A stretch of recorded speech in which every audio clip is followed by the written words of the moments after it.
জয় হিন্দ বন্ধুরা।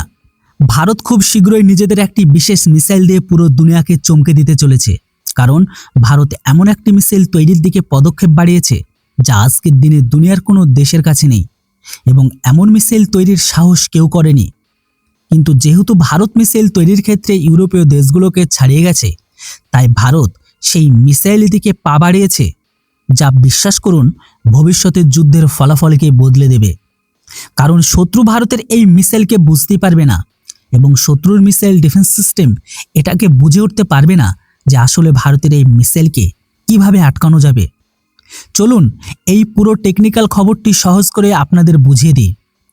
খবরটি এখন এমন যে ভারতীয় বিমান বাহিনী foundation for science innovation and development এর সাথে একটি চুক্তিকে স্বাক্ষর করেছে। আর এটি সেই চুক্তি যা ভারতকে ভবিষ্যতে এমন একটি মিসাইল দেবে যা দুনিয়ার আরও কারো কাছে নেই। যেমনটা এখনো পর্যন্ত আপনারা দুনিয়ার ডুয়াল পালস মোটরযুক্ত অনেক মিসাইল সম্পর্কে শুনে থাকবেন বা দেখেছেন, যেমন ভারতের অস্ত্র MK2, আকাশএনজি বা ইউরোপীয় দেশগুলোর মিটর মিসাইল। এমন আরও অনেক মিসাইল আছে যাতে ডুয়াল পালস মোটর লাগানো আছে। কিন্তু এখন এখানে ভারতীয় বিমান বাহিনী যে চুক্তি স্বাক্ষর করেছে তার উদ্দেশ্য হলো দুনিয়ার প্রথম ডুয়াল মোট র্যামজেট বা স্ক্র্যামজেট ইঞ্জিন তৈরি করা এবং এই ধরনের ইঞ্জিন তৈরির পর সেই ইঞ্জিন দিয়ে দুনিয়ার প্রথম ডুয়াল মোড র্যামজেট মিসাইল তৈরি করা। এখানে আপনাদের জানিয়ে রাখি, বর্তমানে দুনিয়ার এমন কোনো দেশ নেই যারা এই ধরনের ইঞ্জিন বা এই ধরনের মিসাইল তৈরি করতে পেরেছে, কারণ এটি কারিগরি দিক থেকে অত্যন্ত একটি জটিল প্রক্রিয়া। তবে ভারতের জন্য ভালো খবর হলো এটাই যে ভারত হয়তো ফাইটার জেটের ইঞ্জিন তৈরি করতে পারেনি, কিন্তু ভারতের স্বদেশী প্রাইভেট এমনকি স্টার্টআপ কোম্পানি DRDO এর সাথে মিলে গত 4 থেকে 5 বছরের ডুয়াল পালস মোটর বা র্যামজেট বা স্ক্র্যামজেট ইঞ্জিনের প্রযুক্তিতে আমেরিকা বা রাশিয়ার থেকে অনেক বেশি দ্রুত সাফল্য অর্জন করেছে। আর ভারতের এই সাফল্য ফল হলো এটাই যে ভারত যে হাইপারসোনিক মিসাইলগুলো শুরুতে 6 বা 7 ম্যাক গতি হওয়ার কথা ছিল, তা ভারতের বৈজ্ঞানিকদের ইঞ্জিন সাফল্যের কারণ 10 বা 11 ম্যাক গতিতে পৌঁছে গেছে। হ্যাঁ বন্ধুরা, আপনারা জেনে আশ্চর্য হবেন বা আশ্চর্য লাগবে যে কেবল আগামী 5 বছরের মধ্যে ভারতের কাছে এমন স্ক্র্যামজেট ইঞ্জিন থাকবে যার ফলে ভারতের হাইপারসোনিক মিসাইলগুলোর গতি 20 বা 22 ম্যাক প্লাস হবে।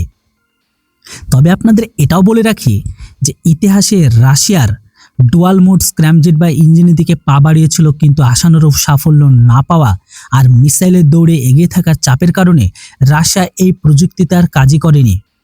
এরপর Russia pure scramjet plus rocket বুস্টারের দিকে পদক্ষেপ নেয়, অর্থাৎ রাশিয়ার হাইপারসোনিক মিসাইল বা ইন্টারসেপ্টর মিসাইলগুলো এই pure scramjet plus rocket booster ব্যবহার করা হয়।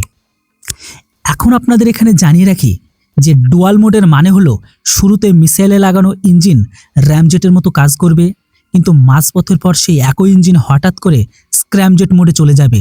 অর্থাৎ একটি সুপারসোনিক ক্রুজ মিসাইল যেমন এক নিমিষে সরাসরি হাইপারসোনিক মিসাইলে বদলে যায়, যার ফলে ভারতের মিসাইল ওড়ার সময় কখনো সুপারসোনিক হবে আবার কখনো হাইপারসোনিক হবে। এমতো অবস্থায় শত্রুর পক্ষে ভারতের এই মিসাইলের আচরণ গতি বোঝা খুবই মুশকিল।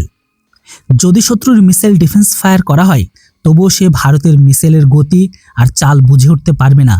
এখন দেখা যাচ্ছে যদি ভারত এতে সফল হয় তবে এটি হবে দুনিয়ার প্রথম এমন সাফল্য, দুনিয়ার প্রথম এমন ইঞ্জিন আর দুনিয়ার প্রথম এমন অনন্য একটা মিসাইল যেটা গোটা বিশ্বের আজকের দিনে কেউ করতে পারেনি বা যেটা করা সহজ হয়নি। যাই হোক, আমাদের সায়েন্টিস্টদের জন্য এত বড় সাফল্য কাজ করার জন্য অবশ্যই তাদের নামে একটি কমেন্ট বক্সে জয় হিন্দ লিখবেন। Thanks for watching. জয় হিন্দ, বন্দে মাতরম।